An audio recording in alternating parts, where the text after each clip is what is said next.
Assalamualaikum warahmatullahi wabarakatuh. Pada kesempatan ini, kami dari kelompok 6 ingin menyampaikan presentasi dengan judul Strategi Branding dan Positioning Usaha Baru dalam Menarik Konsumen di Era Digital. Perkenalkan, nama saya Almunadi Ramadan. Di sini saya akan menjelaskan mengenai latar belakang. Materi ini membahas pentingnya strategi branding dan positioning dalam menarik perhatian dan loyalitas konsumen di era digital. Branding berperan dalam membentuk citra positif, sementara positioning memungkinkan usaha baru bersaing secara strategis. Keduanya berpengaruh terhadap kesadaran merek dan keputusan pembelian. Beberapa para ahli menyatakan bahwa branding efektif menciptakan keterikatan emosional, sedangkan yang lainnya menyoroti pentingnya kepercayaan terhadap merek. Dan ada juga para ahli menambahkan bahwa media sosial mampu meningkatkan keterlibatan pelanggan. Oleh karena itu, penelitian ini bertujuan menganalisis pengaruh branding dan positioning terhadap daya tarik dan keputusan pembelian konsumen di era digital. Dan selanjutnya saya akan membacakan mengenai batasan masalah. Pada penelitian ini fokus pada dampak strategi branding dan positioning terhadap keputusan pembelian konsumen, khususnya pada usaha rintisan di sektor kuliner yang memanfaatkan media sosial sebagai sarana pemasaran digital. Tujuan kami di sini adalah untuk mendeskripsikan dampak strategi tersebut serta mengidentifikasi faktor-faktor yang paling berkontribusi terhadap peningkatan loyalitas konsumen. Metode penulisan yang kami gunakan di sini adalah metode kualitatif deskriptif dengan rujukan utama pada buku Building Strong Brands karya Eker. Sekian, terima kasih. Selanjutnya, saya akan menjelaskan bagian kajian pustaka yang terdiri dari 2 poin utama. Yang pertama adalah strategi branding dan positioning. Strategi branding merupakan aktivitas yang direncanakan untuk membentuk dan mempertahankan identitas serta reputasi merek. Menurut Schultz dan Barnes serta Van Riel dan Bruggen, branding membantu memperkuat citra perusahaan. Sementara itu, positioning menurut Kotler dan Keller adalah cara menempatkan produk secara unik di benak konsumen. Keduanya saling berkaitan untuk membangun identitas kuat dan daya saing, terutama di era digital saat ini. Lalu yang kedua adalah menarik konsumen di era digital. Dalam era digital, pendekatan untuk menarik konsumen telah berubah. Perusahaan kini harus memanfaatkan teknologi dan media digital untuk membangun hubungan yang interaktif dan personal dengan konsumen. Seperti yang dijelaskan oleh Civello dan Kotler, digital marketing memungkinkan komunikasi dua arah secara real time yang lebih personal, sehingga dapat meningkatkan minat beli konsumen. Jadi, kedua poin ini penting dalam membentuk strategi pemasaran yang efektif, terutama di tengah perkembangan digital saat ini. Selanjutnya di sini saya akan melanjutkan bab 3. Yang pertama, analisis masalah ke-1. Dampak strategi branding dan positioning terhadap keputusan pembelian konsumen pada usaha rintisan di sektor kuliner. Lalu masalah intinya itu, usaha rintisan di sektor kuliner sering menghadapi tantangan dalam membangun kepercayaan dan menarik perhatian konsumen di pasar yang sangat kompetitif.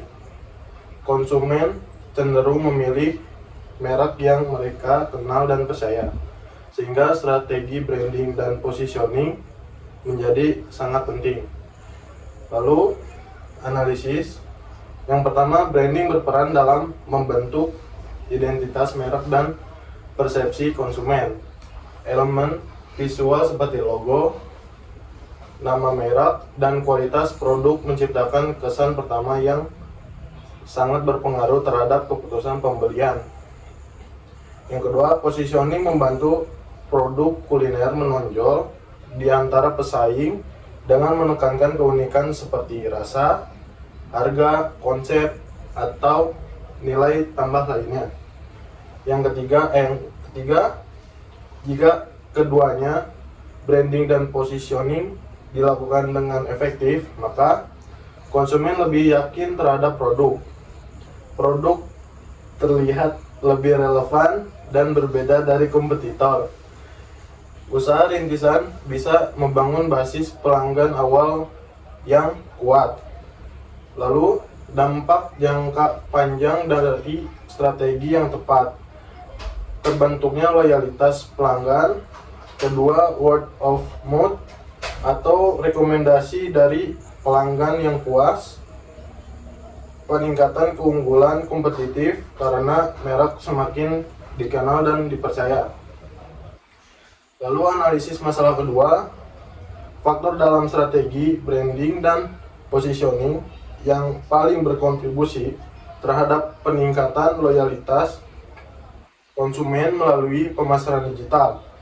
Masalah intinya itu, di era digital, tantangan bukan hanya membuat konsumen membeli, tetapi juga membuat mereka tetap setia. Maka diperlukan strategi branding dan positioning yang selaras dan konsisten di semua platform digital. Lalu analisis yang pertama, konsisten merek di berbagai kanal digital menciptakan kesan profesional, terpercaya, dan stabil. Konsumen cenderung lebih loyal terhadap merek yang konsisten dalam menyampaikan pesan, tampilan visual, dan nilai. Lalu, pemasaran digital memungkinkan interaksi yang lebih personal dan langsung, misalkan melalui media sosial, email, atau konten yang relevan. Yang ketiga, ada positioning digital. Harus jelas, apakah merek menyasar pasar premium, apakah menawarkan sesuatu yang berbeda, misal cita rasa otentik, pelayanan cepat, pelayanan pengalaman makan yang unik. Lalu yang keempat, ada loyalitas pelanggan terbentuk ketika pertama, konsumen merasa terhubung secara emosional. Yang kedua, produk atau layanan selalu sesuai ekspektasi. Lalu yang ketiga, konsumen merasa perhatikan melalui komunikasi digital yang interaktif. Sekian dari saya. Halo semuanya, nama saya Muhammad Roy Mansyah. Saya penulis bagian nomor 4. Di sini saya akan menjelaskan mengenai penutup. Jadi kesimpulannya adalah strategi branding dan juga strategi positioning memiliki peran begitu besar dalam peningkatan daya beli dan juga menjadi loyalitas konsumen. Di sini juga di era digital ini menjadikan peran penting dalam usaha rintisan. Kami juga akan menyarankan untuk usaha baru untuk menjaga konsistensi brand dan juga strategi positioning terhadap tren baru yang berkembang. Pemanfaatan media sosial perlu dioptimalkan untuk mempererat hubungan dengan konsumen. Mungkin itu saja yang kami bisa sampaikan.